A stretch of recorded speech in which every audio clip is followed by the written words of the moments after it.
Escuchas Montería Radio, 38 grados. A esta hora, GS Noticias. Actualidad informativa. Con Gustavo Santiago.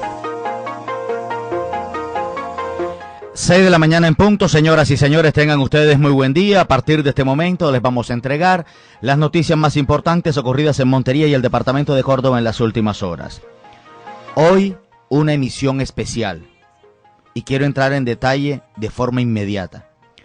Una edición especial, porque hoy se cumple quizás el año del asesinato de uno de los hechos emblemáticos para la justicia y para el departamento de Córdoba.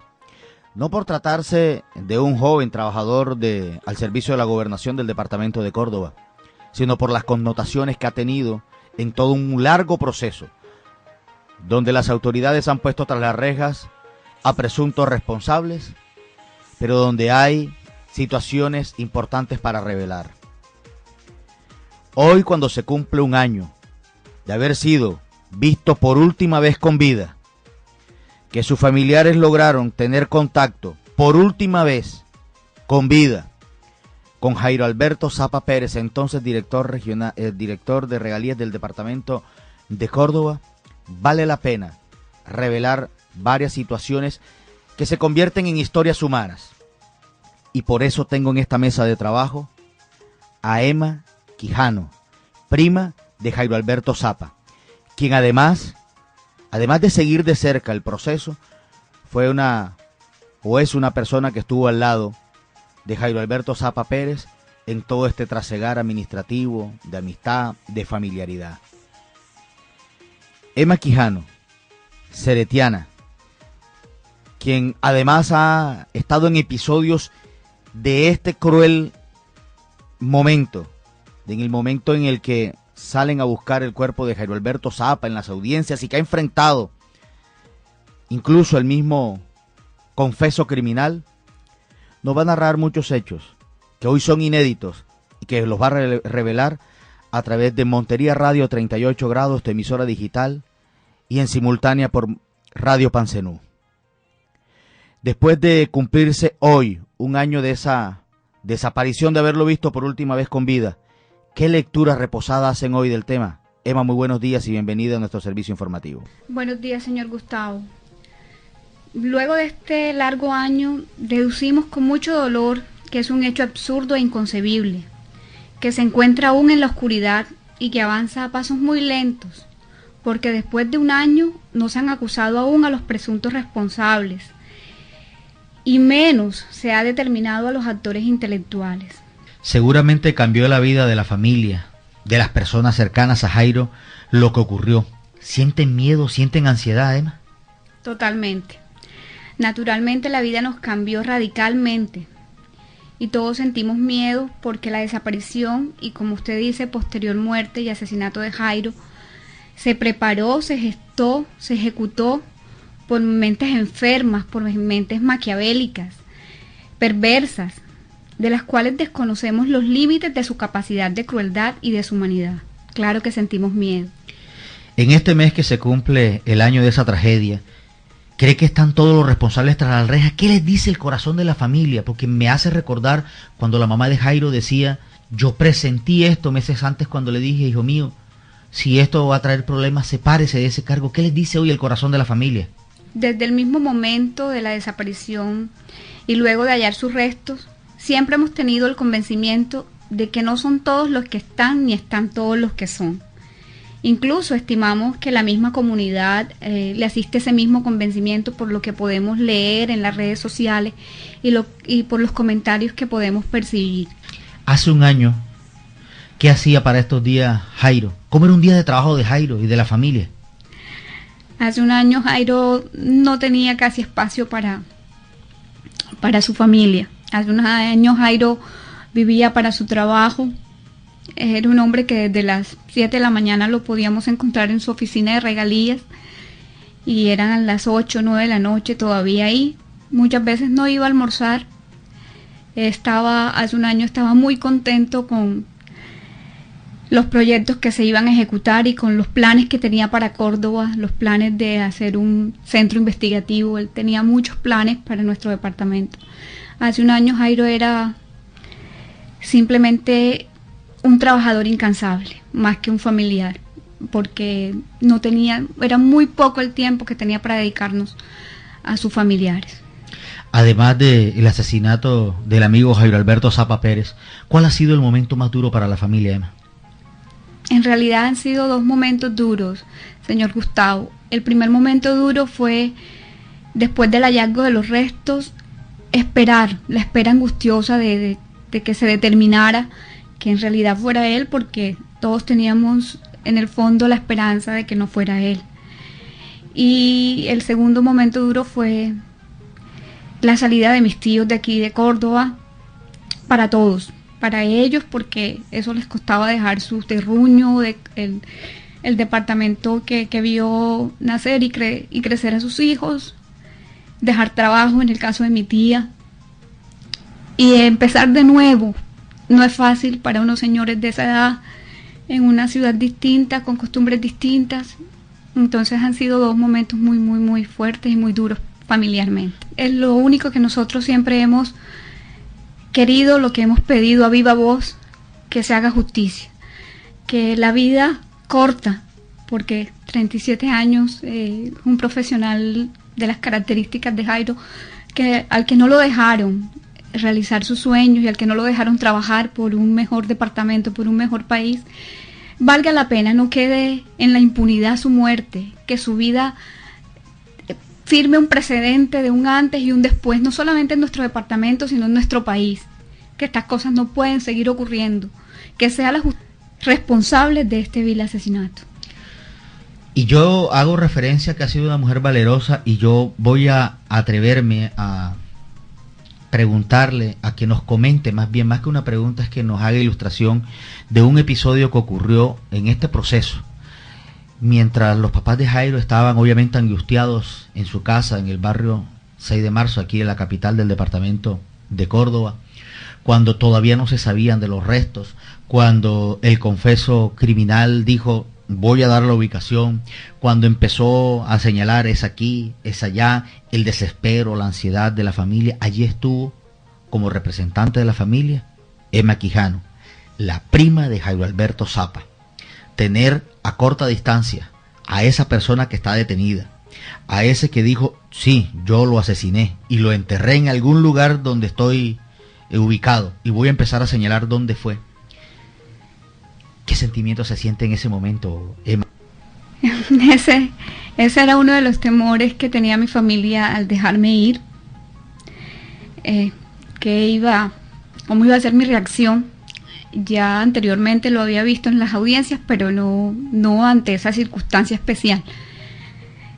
Yo lo miraba mucho, y me encontraba con su mirada, y se lo dije a mi familia ese mismo día en el grupo familiar que tenemos en WhatsApp.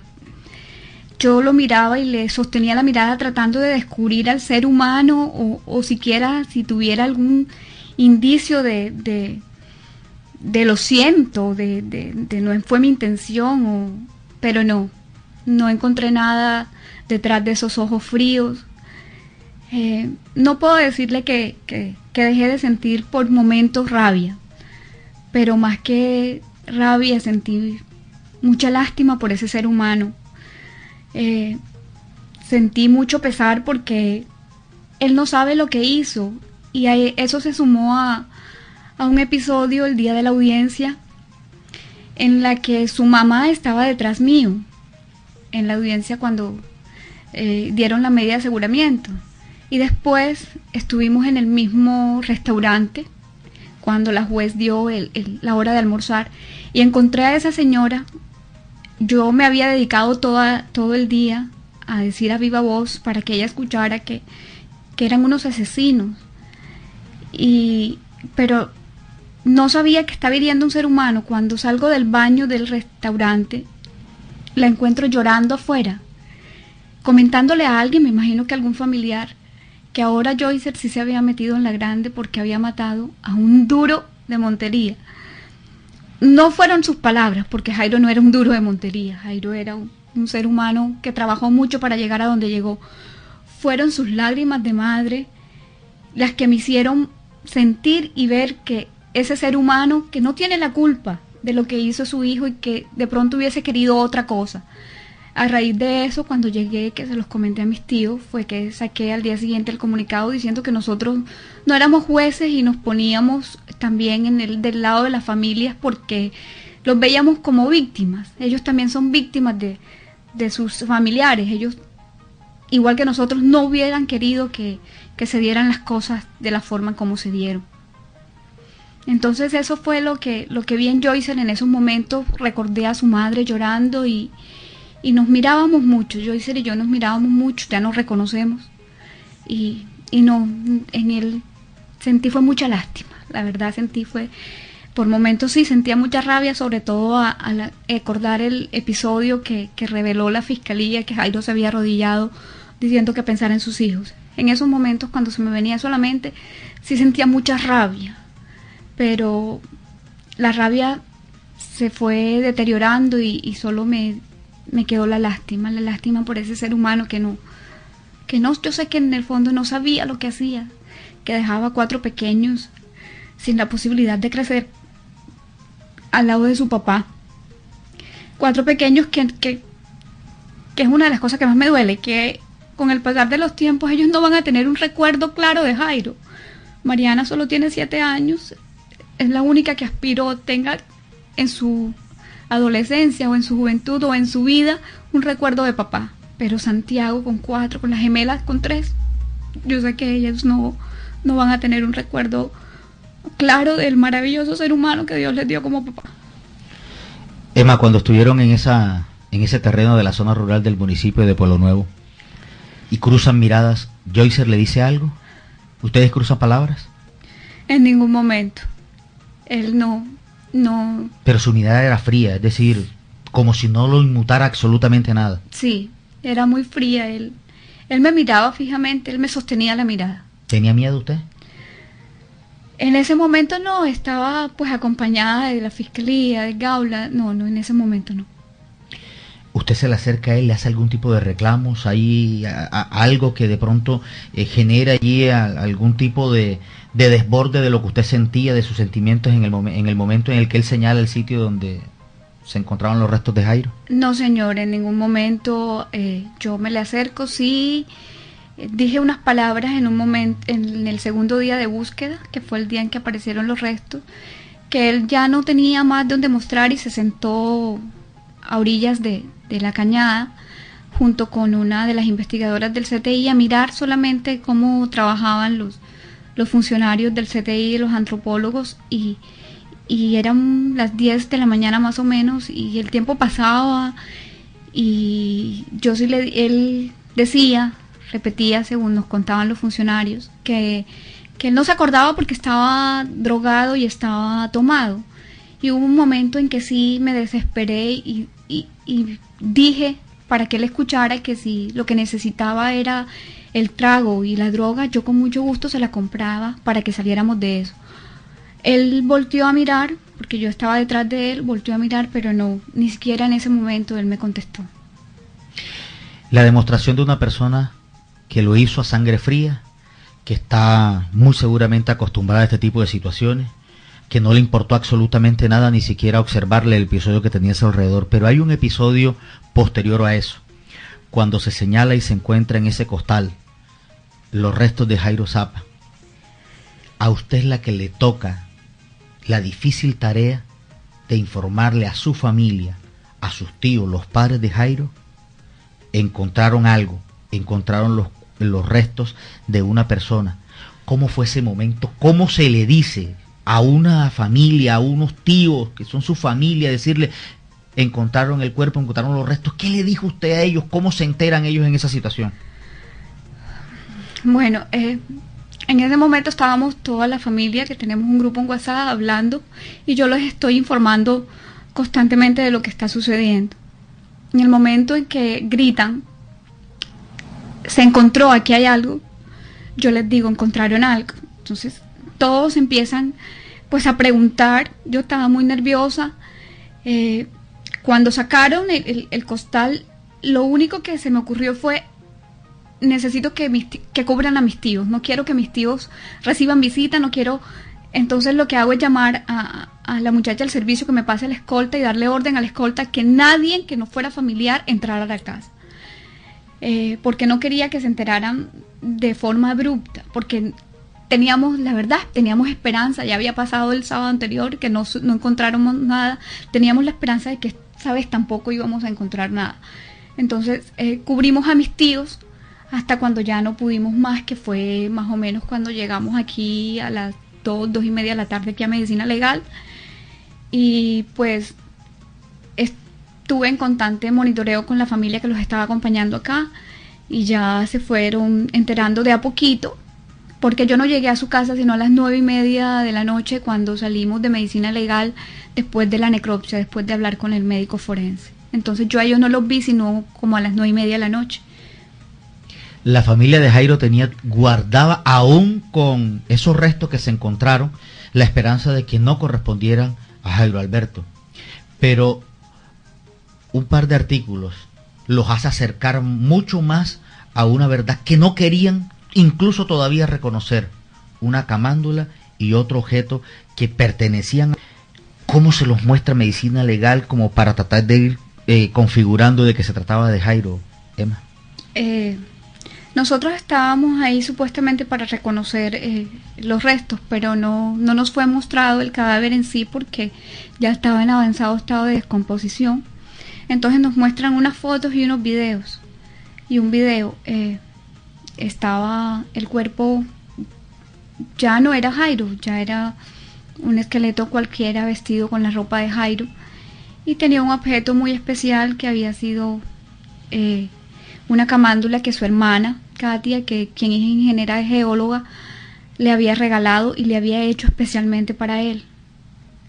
Entonces pero todo correspondía a él: su camisa, sus zapatos, su jeans, todo, solo que ese objeto era algo muy especial que él cargaba pues a todos lados. Para ilustración de los oyentes, la familia Zapa Pérez, ¿qué hizo? ¿Qué hace? ¿Cómo formó a sus hijos? Porque además viene de un sector humilde. Ellos fueron levantados a pulso por dos profesores que se levantaron, como decimos popularmente, del terreno.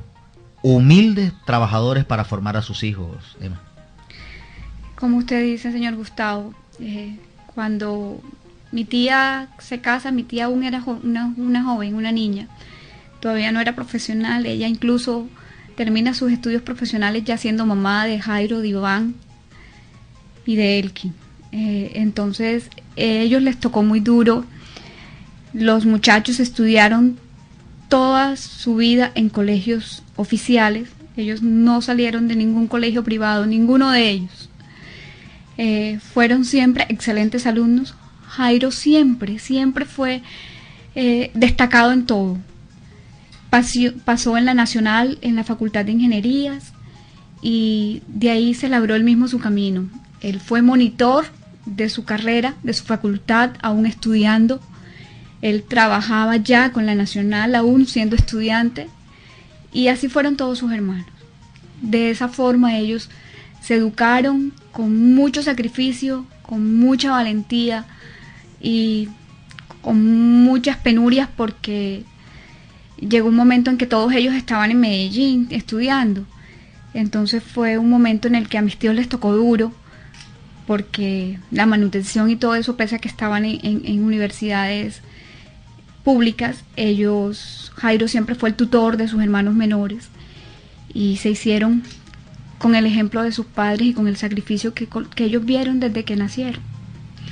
Yo con esto quiero simbolizar que las personas que nacieron de ese hogar, todos, absolutamente todos, se levantaron con esfuerzo, sabían que estudiar era el futuro, lo hicieron con las uñas y hoy son grandes profesionales, incluyendo a Jairo Alberto Zapa Pérez, que en un lamentable episodio unos bárbaros le quitaron la vida, tanto quienes lo pensaron, lo crearon, determinaron, dieron la orden, hasta el que la ejecutó.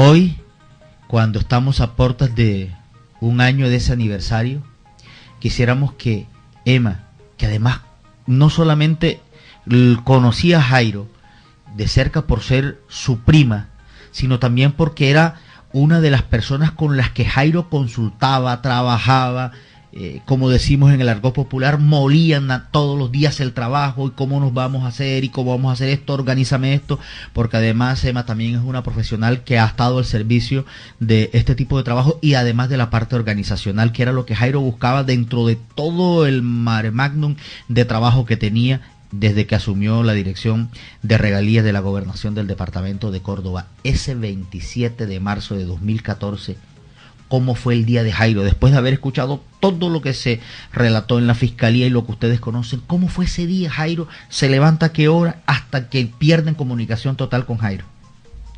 Bueno, ese día Jairo salió muy temprano de su casa con la maleta. No le había comentado a la esposa que se iba, porque ese día yo almorcé en el apartamento con ellos, con los niños y la esposa. Y la esposa estaba un poquito disgustada porque la empleada del servicio le dijo: no, el doctor sacó las maletas.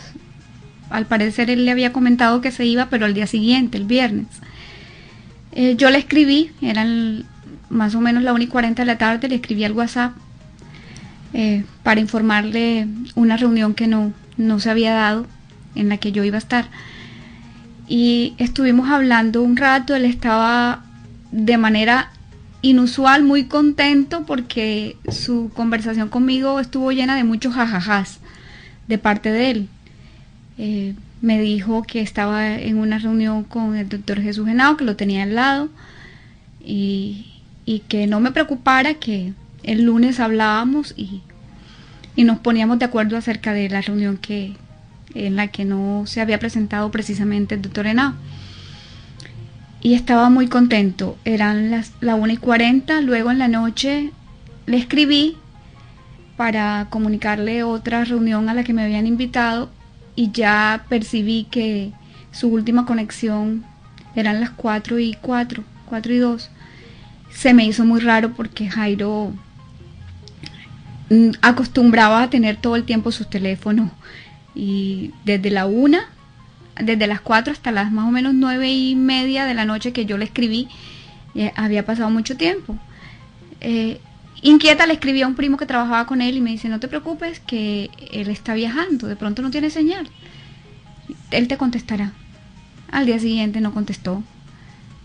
Seguí inquieta, pero pues cosas de que uno no jamás se imagina que cosas como esta estaban sucediendo. Eso es lo que ocurrió ese día, en breves minutos.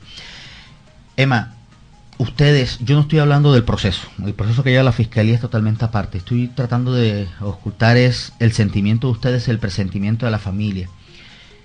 ¿Ustedes consideran que ese día Jairo salió vivo de esa casa donde se encontraban reunidos? Bueno, particularmente, personalmente, Emma Quijano cree que sí, que Jairo salió vivo de allí, y que, es más, creo que Jairo no fue asesinado el mismo día. No puedo decirle, pues, que no soy adivina, pero es lo que yo siento, mi sentir. Yo a Jairo lo sentí vivo, y lo sentía en peligro mucho, pero lo sentí vivo mucho tiempo después de su desaparición. No sentía que él estaba muerto, ni hubo ningún, de pronto, episodio de esos paranormales que uno siente cuando el ser querido está. No. Incluso mi tía también, la única entrevista que dio a ustedes, a los medios de comunicación, cuando Jairo cumplió 2 meses desaparecido, ella también les manifestó que ella lo sentía vivo. Entonces sí, yo creo, personalmente creo, y me atrevo a afirmar que mi tía también, por lo que les dijo a ustedes, que él salió vivo de esa casa. Estamos hablando del testimonio de un presentimiento de madre y un presentimiento de familia, un sentimiento que absolutamente nadie sabe ni cómo se hace ni cómo nació, que solamente ese sentimiento de madre, ese sentimiento de familia, ese pálpito es más implacable que la justicia, le dice prácticamente por dentro la verdad. ¿Considera que Jairo entonces fue torturado, Emma? No quisiera pensar en eso, señor Gustavo. No quisiera pensar en eso. Es el único pensamiento que mi mente bloquea. No quiero dañar mi alma pensando que Jairo Alberto fue torturado. No quiero pensarlo. El recuerdo que permanezca como era, como lo conocieron en vida. Un hombre profesional, estudioso, dedicado a su familia. Sí, es muy difícil para mí, pues, tener ese recuerdo porque vi sus restos. Yo no, la última vez que lo vi, no lo vi como él era. Pero sí, prefiero recordar esa hermosa sonrisa que tenía, esa que mi tía me decía, estás igualita a él, de que quiere que las cosas se hagan ya, ese perfeccionismo en el que él quería rodear todo lo que él hiciera, esa minuciosidad que lo caracterizaba. Prefiero recordarlo así, prefiero recordar al papá que llegaba de viaje con sus maletas y que los 4 niños se le montaban encima gritando papi, papi, las dos jalando, las gemelas jalando a Mariana, que siempre se ganaba la delantera, llorando para que él las cargara, y esa mirada infinita de amor y paciencia, porque eran momentos maravillosos y prefiero recordarlo así. Hoy, cuando se cumple ese año de la desaparición y luego conocer el asesinato de Jairo Alberto Zapa Pérez, se va a cumplir en el municipio de Cereté, Emma, una marcha que ustedes han convocado. Por favor, invite a la ciudadanía del departamento de Córdoba de qué se trata el evento. Invitamos a toda la gente buena de Córdoba, a Cereté, la tierra natal de las dos familias, de la familia Zapa y de la familia Pérez, quienes nos han visto luchar día a día y quienes conocen quiénes somos. Acompañarnos en esta conmemoración que queremos brindarle a Jairo a través de sus familiares, a una marcha que estaremos realizando el viernes 27 a las 5 de la tarde. El punto de encuentro es el parque principal. Batiremos pañuelos blancos y encenderemos una velita de luz que nos dé la esperanza de un nuevo amanecer, de un nuevo comienzo para el departamento, de que, como lo dije anteriormente, se cree un antes y un después de esta tragedia que no solamente perdimos nosotros. Cereté perdió un hijo, el departamento perdió un excelente profesional y el país perdió a un ser que quiso lo mejor siempre para Colombia y luchó siempre sobre todo por la educación, porque él era uno de los convencidos de que solamente educando podríamos cambiar justamente este tipo de eventos y de corrupción en nuestro país. Emma, muchas gracias por dedicarnos estos espacios, por dedicarnos este tiempo, por contar quién era Jairo, y además de unos episodios inéditos que todavía no habían salido a la luz pública porque hacen parte de un resorte familiar que hoy valen la pena ponerlos a consideración. Emma, muchas gracias. Gracias a usted por la invitación, señor Gustavo. Y pues sí, queremos justicia y paz. Es todo lo que queremos. Muchas gracias, Emma. Ese es el material y el texto periodístico que queríamos ofrecerles hoy cuando se cumple un año del asesinato de Jairo Alberto Zapa Pérez. Esa es una historia humana. A nuestros anunciantes, agradecerles que hoy no hayamos cumplido con esas pautas publicitarias. Se trata de una pieza periodística importante y además reveladora, en este caso que quizás es el más emblemático desde el punto de vista lastimosamente criminal y judicial para el departamento de Córdoba, con una historia humana por detrás. Las noticias de Montería, Córdoba y el mundo en Montería Radio, 38 grados.